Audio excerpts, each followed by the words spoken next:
up guys, my name is Felix and today we're making Elotes, the paleta style.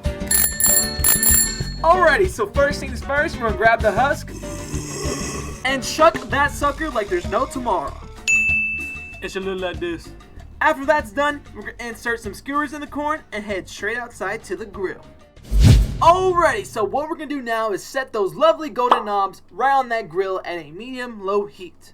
We're then gonna melt 3 whole sticks of unsalted butter and brush that baby all over those corn on the cobs to keep them nice and moist. After that, we're gonna flip the corn and brush even more buttery goodness all over that yellow devil.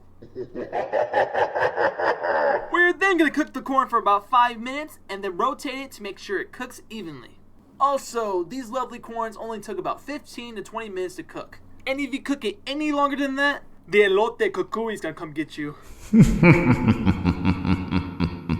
So after it's all done cooking, we're gonna take off the heat and add the paleta man's love, which is the one and only Queso Fresca. And all we're gonna do is smash that sucker up until it's nice and fine.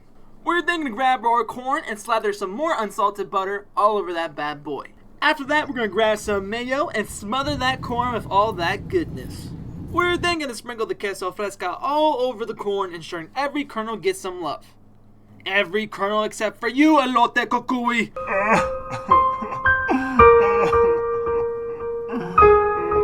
Shut up!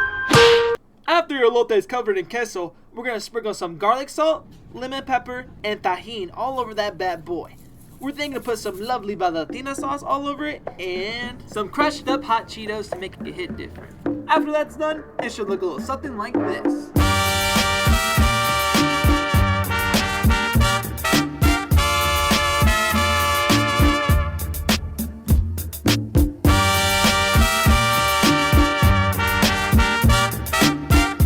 Thank you guys so much for watching. If you like my content, hit that subscribe button and spread the love. Peace!